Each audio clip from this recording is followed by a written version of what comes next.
Hello, and welcome to the very first episode of Elevate and Accelerate. I'm your host, Zack Viscomi, and I am excited to be kicking off this podcast finally. So, what's this all about? Well, I wanted to start this podcast because I really enjoy working with small to medium business owners and entrepreneurs and really helping them to achieve higher levels of success. I did this as a business agent for a celebrity branding agency, and now again as the president and COO of the same company. And so I really just feel like there's a lot of people out there who don't have the resources or the support that they might be looking for, especially small to medium businesses. And so I thought that this podcast would be a resource to those people, sharing ideas of what other entrepreneurs are doing, things that I've learned after working with hundreds of clients in many different industries all over the world. And so I felt like what's a better way than a podcast to at least help share this information. So hopefully you find it valuable. And without further ado, let's jump into today's topic. So today, what I really wanted to focus on is the foundation of what branding even is and why it matters to the small and medium business owner. There's a lot of definitions about that. There's a lot of different connotations that branding has. But I'll start at least by telling you that it is probably the most important thing about your business, besides the products themselves and otherwise. But what you'll see here, I think, is the key to helping you achieve that next level of success. And I'll tell you why. But what I feel like I've witnessed, and I think is pretty true. Michael Gerber talks about this in his book, The E Myth. But it's this idea that when entrepreneurs set out, he said that they a lot of times were are technicians. They're people who are really good at doing a certain task and get tired of working under somebody else, and so they make the decision to go do it on their own. But they're not quite an entrepreneur. They're more of, like I said, a technician. But really what I found is that most people that I work with, and really what they want at the core of it, is that they find either a problem that they have a unique skill set to fix, or they see a gap in services, or they see an opportunity to make somebody's life easier. Whether they've had to go through the same experience themselves, and now they want to make it easier for other people, or it's just something that maybe they saw in their day-to-day life and felt like they could provide a solution that worked, that would make an impact in the world. And so for most entrepreneurs, and really what we're seeing is that it starts with this passion. They're passionate about something. And then whether they're working at a 9 to 5, or sort of in some sort of other grind, they realize that this passion that they have is really their purpose. And so they set out, they start a business, they hit the ground running. They're doing all the things that they can to get this business off the ground and in front of more people. And what ends up happening most of the time, is, and I think 50% of the time is the stats right now, that these businesses will fail within the first year of getting into business. So, I mean, that's a staggering number. There's people starting businesses all the time, and the fact that half of them aren't even going to make it out of the first year is pretty surprising. And then that number goes up when you hit the 5 year mark. So it's over half don't even make it to 5 years and then beyond. So, the question is, well, what ends up happening? Why for those that make it past 1 year, they don't make it past five? And the reality is that passion, which became their purpose in the start of the business, at some point probably hits a plateau. They just can't seem to grow anymore. They realize really that in order for them to be able to grow, it requires more of them. They're trading their time for work. Um, excuse me, they're trading their time for money again, which for a lot of people is a big reason why they wanted to get out of the 9 to 5 in the first place. But the reality is that when these individuals go out to start their businesses, what they're not thinking of is HR. They're not thinking of accounting and keeping the books. They're not thinking about the operations and the fulfillment and everything else that goes into running a business. They're just thinking about the product itself. And so they know how to do the product very, very well. especially in the professional services industries, right? And those are a lot of the clients that I've worked with, whether it's lawyers or financial advisors or real estate agents or coaches or therapists or whatever it might be. These are the providers of the product more often than not, dentists, chiropractors, right? And so if they are not working, then there's no product to sell, and obviously clients are getting mad, or you're not having any clients at all. And so this entrepreneur essentially is bound to the business. They've basically created themselves a job, and not only a job that they were quite possibly doing before, but now they created a bunch of other jobs that they have to do as well. And I imagine that by year 5, it's just complete burnout. And really, even more so is that, as you'll see in a little bit here, is you can't just maintain a business. Maintaining the status quo is a recipe for disaster, and I'll explain that here in a little bit. And so, what is an entrepreneur to do? How do you break through that 5-year wall? How do you take it to the next level, and reach more clients and reach more prospects and attract your ideal clients, right? Because I bet a lot of this too, especially early on, is you're taking on any client, and at some point you want to be able to filter through and really only work with your ideal client. So how do you do that? And today we're going to talk about that a little bit further. Next week we'll get into it a little bit deeper, but for today, what are some options that would free up the time of the entrepreneur to allow them to do more of what they do best, and to grow their revenue? Well, hiring a team, right? That's probably one of the easiest and most difficult things. There's a lot of things you can outsource. There's virtual assistants out there. There are bookkeepers that do like fractional bookkeeping. There's a lot of things that you can do without having to hire a W-2 employee to help free up some of the things that you're doing. So think about the things that you really don't like doing the most. Usually the things that you put off until you really can't put it off anymore, and see if there's a solution out there for you, to hire somebody either fractionally, or hire another agency, or hire somebody who can handle some of those things so that you can focus on it, doing what you do best. The other alternative here is really just maintaining. If you can't hire a team, you're not making enough money, or you don't have the time to train somebody, or you have high turnover, because a lot of times what entrepreneurs do is they hire somebody, and then they're like, oh good, I can just pass this off, right? And so it's delegation by abdication.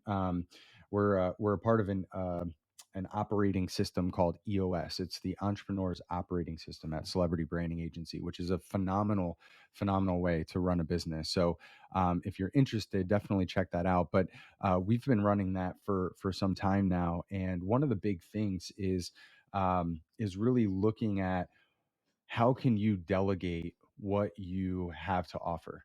How can you delegate the things off of your plate that frees up your time and allows you to really be able to do and focus on what your, as Dan Sullivan calls, your unique ability, right? So it's a delegation, but rather than by abdication, it's um, by training, right? So you sit with that person and you train them to be able to perform the duties well. And as long as they have the abilities and the capacity and the bandwidth to be able to do it, then you can pass it off to them. And it's a process, but then at that point you can let it go. Because if you just pass it off, a lot of times, many of you, I'm sure, would find that now you're stuck in this position where you don't really know what's going on in your business. You're getting emails that this person isn't reaching out, or this isn't the same quality as it was before, or they're doing things differently now, and so you go to check it out, and it's the person that you hired is doing their best because you're super busy doing other things, and so now they're running their business as they see fit, not running it as the way you see fit. Which is obviously detrimental to the company that you built for a specific reason, to provide a specific service in a specific way, right?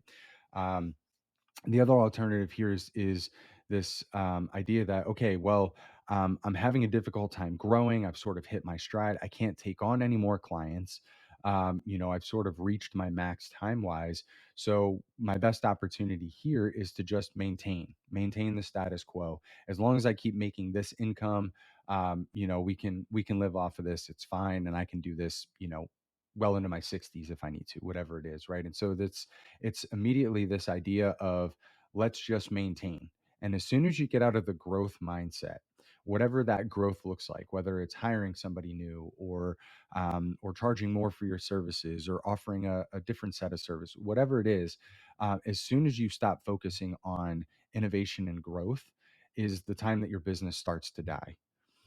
It's more than likely a death by a thousand cuts than it is like, you got your head chopped off. But the reality is that maintaining is same thing as it applies to people, right? Maintaining a business is the same thing as maintaining the status quo in your life.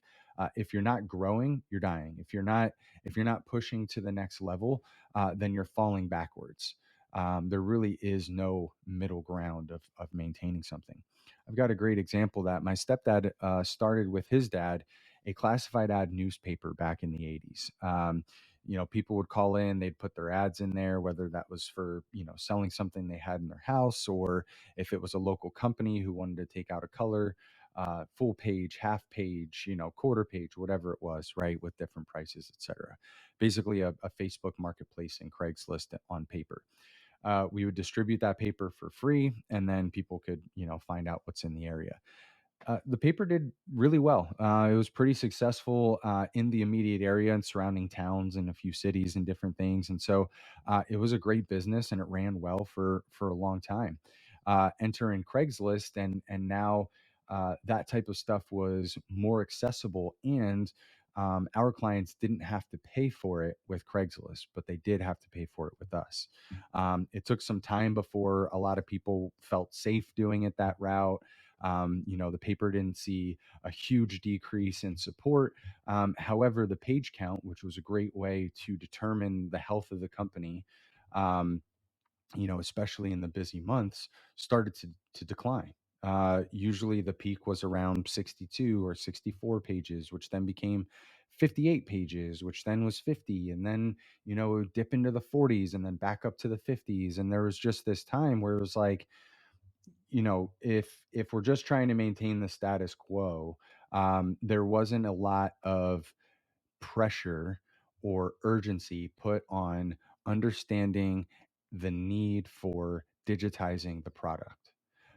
There was some thought about it. It was put online, but it was nothing more than an online brochure.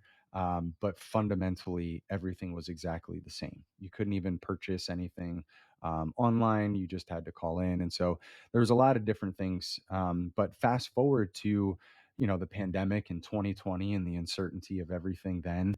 And the paper was already on a steady decline and probably maintaining, half of what it used to be. But still, the idea was, well, even this, I can live off of this. It's fine. We'll make do, we'll get by. The business will always be here. And then it got to the point where it just wasn't sustainable anymore. Now, what I didn't tell you is that throughout the years, my stepdad got several seven-figure offers for the business, but he wasn't interested in selling at that time, and rightfully so. Or at one point, wanted to negotiate more. But either way, the opportunities came and went.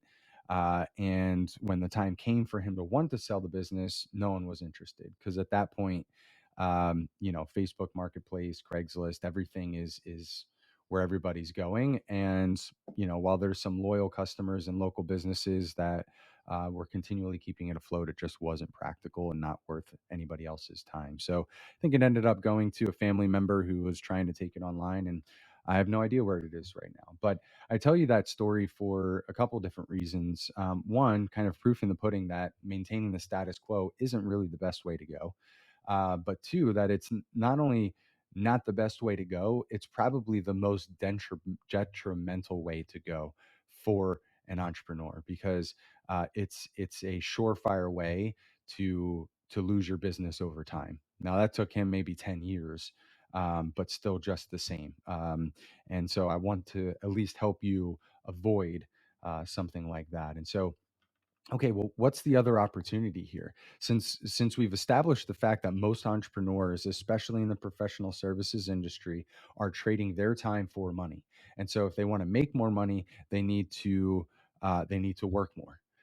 Well, they can't really work more, so they need to hire people to do the work that they can't do or don't want to do, so they can focus on the work that brings in the revenue. And so we're stuck on this hamster wheel of trying to figure out how to get more money without working more. And so the next logical conclusion is like, well, I need to raise my prices. But most people don't feel good about raising their prices. A lot of times they're waffling back and forth, because they feel awkward putting a value on their service, especially if they're not changing their services at all. They're just raising the prices. They We see it happen all the time, especially now. Um, with the current state of the economy, right? It's inflation is skyrocketing, prices are astronomical, supply chains are disrupted, and so we're feeling the repercussions of that. And many industries are having to raise their prices because the prices are getting raised on them, and so on and so forth. But yet, many of the clients and people that I work with are still hesitant to raise their prices, right? Because they're good people. Really, at the end of the day, I think good people have this conundrum of wanting to raise their prices because not so much that maybe they devalue themselves, although I do think that's a part of it, but I think it's because they really are passionate about helping people, and they know that the minute that they raise their prices, that they're going to price out somebody, and that doesn't feel good. And so then they try to, come up with sliding scales, especially if they're therapists, or different price points, which gets it confusing. And then it communicates, the value that you're actually placing on this. And so if you're placing $100 value on a product, and then you're willing to slide that scale down to 75, well, then everybody else is going to believe that the value for that is really $75. You're just marking it up like everybody does. And so how do you balance this price and value relationship? And one of the things, my chief marketing officer told me, Guy Colangelo, was really interesting, that stuck with me. And Dan Kennedy, I think, was the one who had said this before. But essentially, it's at the intersection of price and value is the experience. And so if we kind of circle back now to branding, and I'll answer a lot of these questions through the importance of a brand here. Um, Branding is an experience. It's a repetitive experience over and over again. You can think of some of the biggest companies in the world, right? Let's talk about McDonald's, for instance. Whether or not you agree with their food or what they're doing, we can all agree that McDonald's has a system, that is duplicated over and over and over again in every store around the world. People walk in there and they know what to expect. They know the time behind it. They know what the buns are going to look like, where the pickles are placed. They're going to know the size of the patties, the cook on the fries. I mean, everything is down to a science, and so it's that experience that is the brand of McDonald's. Same thing's true for, let's say, like the Four Seasons hotels and resorts around the world, right? When you go there, you expect a specific type of treatment. I was there for the first time, not that long ago, and I went in there with this thought of, okay, what about this hotel is like every other hotel? And what about this hotel is different that allows them to command such a higher price than most other hotels? And so I went into it with that mindset. And I'll tell you, if there was no interaction with the people, with the employees, with some of the things there, it would the experience, essentially, if the experience itself wasn't there, it would be no different than really any other hotel. The facilities weren't that great, like astronomically so. It wasn't like, the food was 100 times better or anything like that. I mean, it was all really good, but in and of themselves, none of those things would command, a price that's double than some of the places in the area, right? Um, but There was the little things. It was the experience from the minute that you walked in the door, from the greetings that the staff gave you, from them offering you a glass of wine or champagne as you check in, to giving detailed instructions to where the elevator is and where your room is, to um, you know, uh, coming in. We were at an event, so I came back in that evening just to get changed for the evening event, and they had set my room for the evening. They had a bottle of water next to my table, which obviously I had to pay for, but they put it right there. They had a notepad there. They had, they organized my stuff that was on the floor. There was just little things that they did, and it was obvious that they just kind of popped in and popped out to kind of set the room for the night. But it was those little things that provided a whole experience, and that is the brand.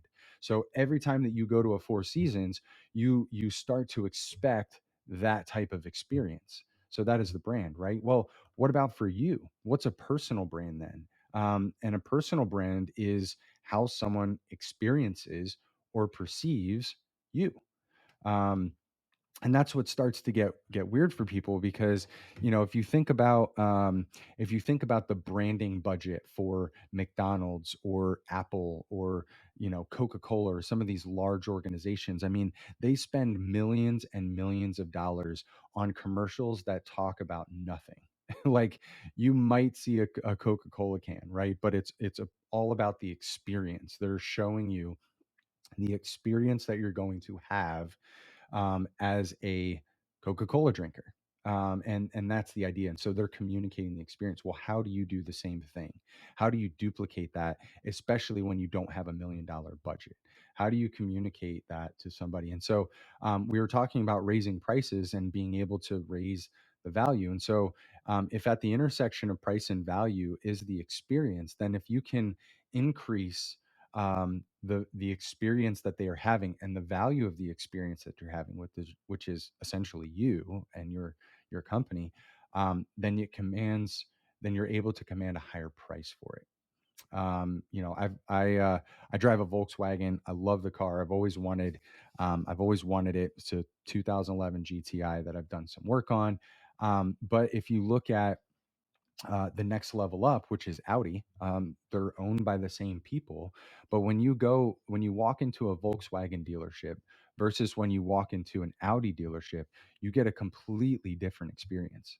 But a lot of the parts are the same. I mean, the product itself has some nuances and some differences, and obviously it's more of a luxury line and performance line, but there's a lot of overlap between the two. And so the main difference is the experience that the person has, whether that's in the sales process or it's in the car. But the cost of those cars is astronomically different than the cost of a Volkswagen, right? In many instances, anyway. So this is what I'm trying to teach, and what I love teaching entrepreneurs and business professionals, is that your personal brand is the gateway for you being able to uh, legitimize the raising of your prices and ultimately to attract your ideal client. And so, what is branding? We've talked about branding now a couple times. We talked about experience. We talked about you being a brand. But what is it? Most of the time, when you ask somebody, they'll say, "Well, it's your colors, it's your logo, it's all those things," and that's true. Those are your brand because that's how someone visually experiences your company. But it's more than that, right? It's A brand is a story. So those colors tell a story of who you are. There's a reason why McDonald's chose red and yellow, and why all fast food companies have red and yellow, because they want to get people in and out quickly. But then there's other places, when you go to a spa or wherever, where they have more neutral colors or more cooling and soft colors, because it's a spot of relaxation. So colors say a lot about the experience that you're going to have, right? And so that's part of the story. But really, a brand is nothing more than a story. And so personal branding is really your story, which makes branding storytelling. And so a great brand is a story that others tell for you. Now, our CEO and founder of celebrity branding agency, Nick Nanton, is the one who's been saying that for decades. And I took it because there's no better way to say it. And I think it's amazing. But the reality is that you and your story is the brand.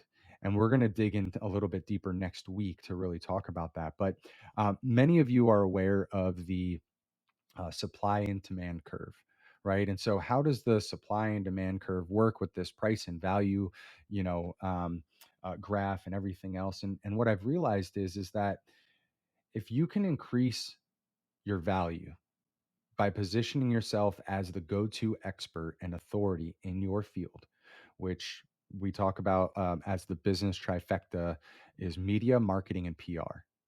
If you can use mass media credentials in your marketing and third party validation to back it all up, you have the three legs to the stool that not only supports your business but also gives you what you need to propel into the next level. So as we talked about earlier, your passion then transitions into a purpose. You start this business, you start hitting the ground running, which quickly plateaus because you're trading time for money. And then you find yourself sort of standing on this precipice of, well, I'm hustling. I'm working more hours than I ever thought I had to. I'm bound by my business. I can't take vacations. If I get away, I'm always wondering what I'm coming back to, right? You're chained to your company. And so you're standing at this precipice of, well, what do I do? Like, I don't really want to maintain this, but I also don't want to jump over the edge and just close it down either. So what's my alternative? And so what I'm presenting as a viable solution that we've proven with our clients and, with Nick and myself and moving forward with other people as well, is that if you can increase the perceived value of your brand, it gives you the platform to be able to increase your price. But increasing your value also increases that demand.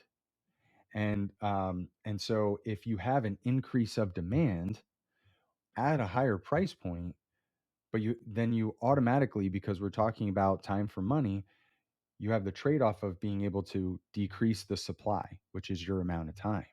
And so now we're looking at um, the intersection of price and value moving higher up the list. So as your value goes up, your price goes up.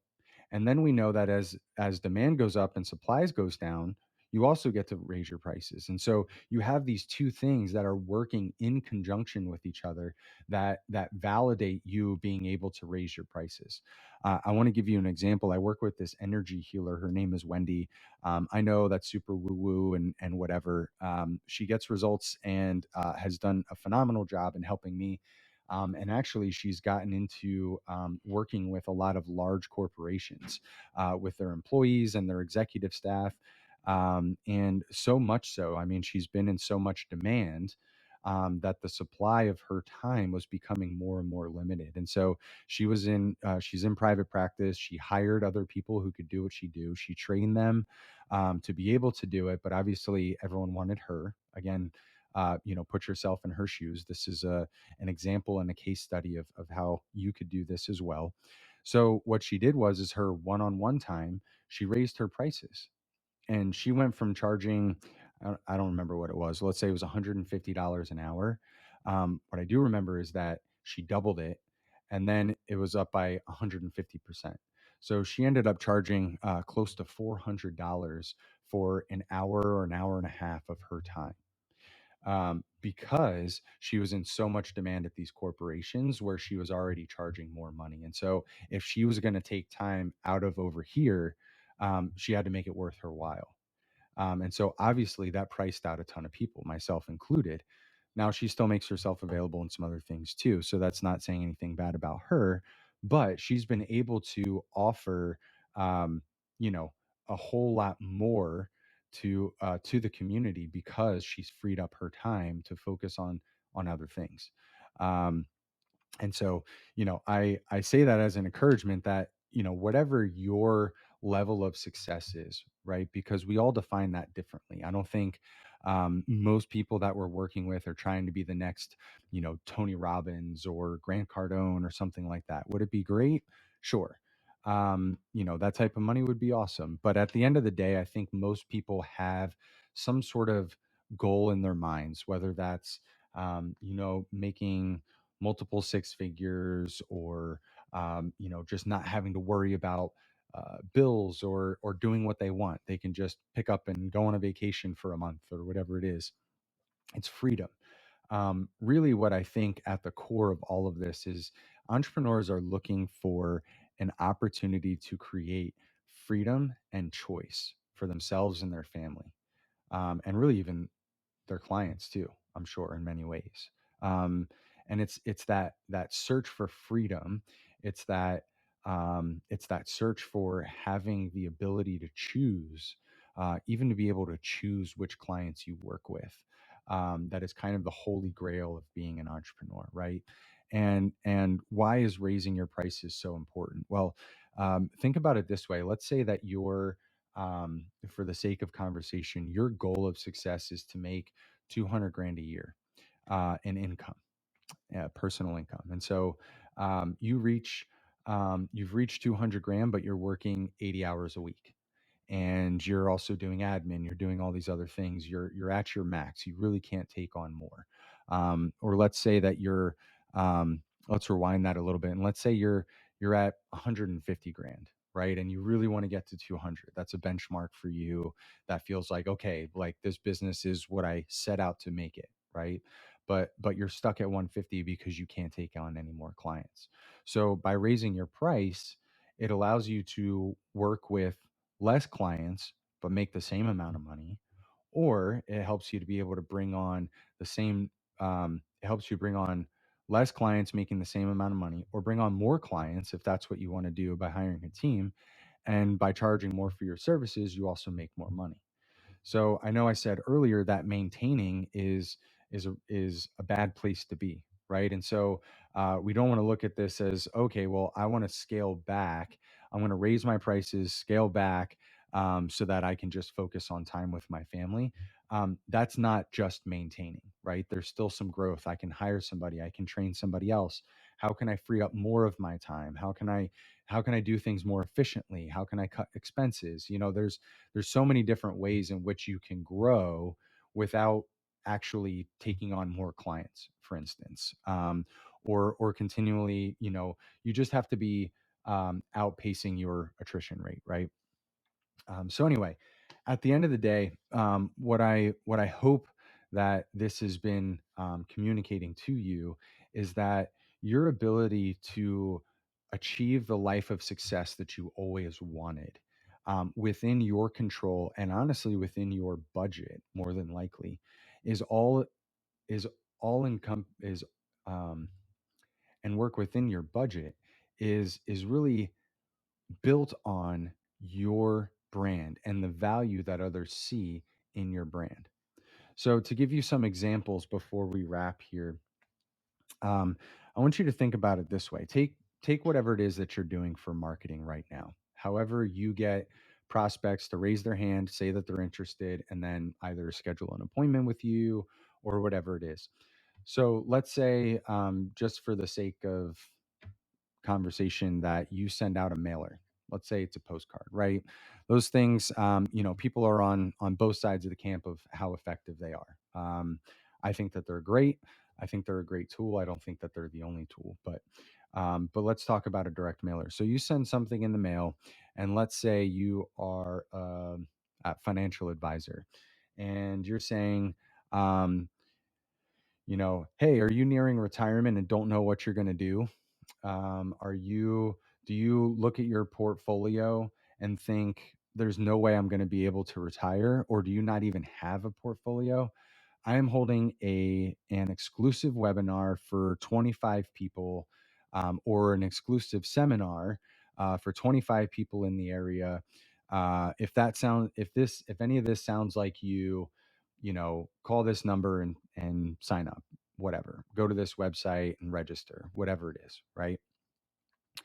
Now, someone's going to see that. And unless they were like, man, I really need somebody right now, it's going to go on a pile of, oh, I'll look at that later, or, oh, this is just trash, I'm not interested.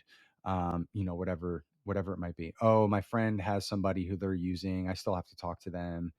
It's a reminder for somebody else, not you. Now imagine that same mailer went out. It's got your picture on it, and next to it it says as seen on ABC, NBC, CBS, and Fox. Or it's got those logos there. Or it's got best-selling author of X, Y, and Z book, or some of these um, mass media credentials that people automatically attribute another level of trust to.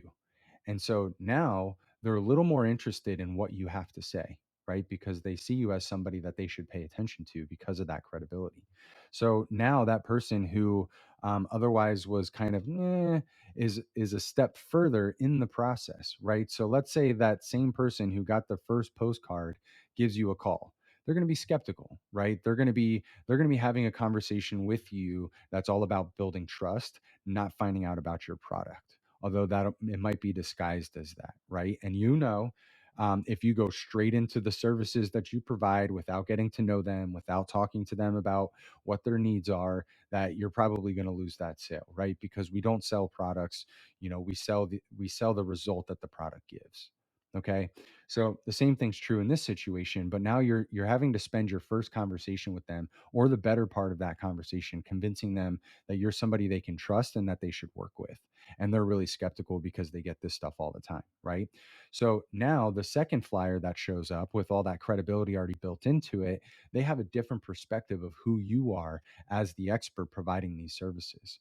Now obviously you still have to show up and you still have to deliver, but the conversation starts out a little bit different. They might still be hesitant, but they're not skeptical, right? And so the more that you show up in front of them with videos, with your website, with credibility, with testimonials, with your story of who you are and why you do what you do, which is probably one of the most key elements to any business, especially your business, which I will talk about more next week, and the art of telling your story. So, but it's it's those little things that increase the perceived value of what you are able to provide. And then when you deliver on that as the expert, as somebody who knows what they're doing, especially to your ideal client, then it warrants that raising of prices. Now you get to start choosing who you want to work with. You have the opportunity to choose the type of life that you want to live, whether that's you want to take on more clients or you want to pull back a little bit and go take a month long vacation with your family, or on your own, right? For those of you who don't have a family, or maybe on your own when you do have a family. I don't know, but either way, like my goal, my passion, my ambition behind all of this, and why I called this show "Elevate and Accelerate" is because as you can elevate your brand, you get to accelerate the journey to living that life of success that you always wanted, of making a greater impact in the lives of the people around you. And that's what this is all about. We talk about it all the time that we love working with people who are mission driven celebrity experts. Um, People who are on a mission aren't going to get stopped by the first obstacle that comes in their way, or the second, or the third. They are on a mission to make a difference in the lives of other people. They're on a mission, maybe even to just make more money. A lot of times that feels like such a taboo thing to say, but the reality is we all want to, on some level, make more money because it provides us with choices, and those choices then, and what we do with those choices, is ultimately what defines who we are as people. And so if you can make more money in your business, which then allows you to use that money to make a greater impact in your community, in the lives of your family, of your children, of your friends, whatever, then why not? It's almost as if that's what we're supposed to do as entrepreneurs. We've been given this gift.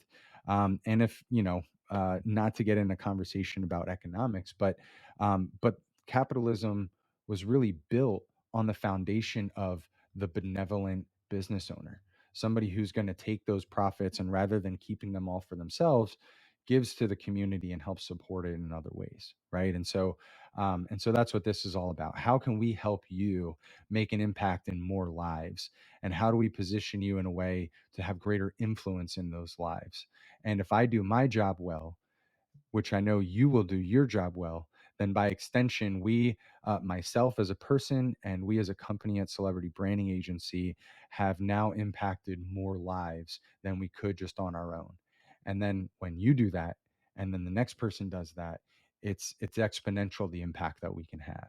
And that's what this is all about. Our mission at Celebrity Branding Agency is to empower people to live lives of joyful impact and significance.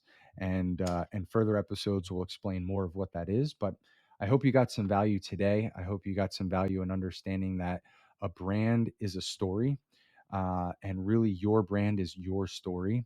And the way that you share that story and the way that you articulate your brand directly affects the type of clients that you attract, your ability um, to raise your prices, telling your story on mass media, using those credentials in your marketing, etc.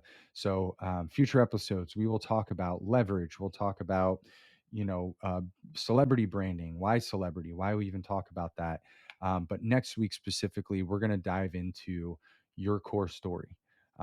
What is a story? What makes up a good story? And how do we use that as business owners to make a greater difference and attract our ideal clients? So thank you for your time, and I look forward to hearing from you and talking with you next week. Cheers.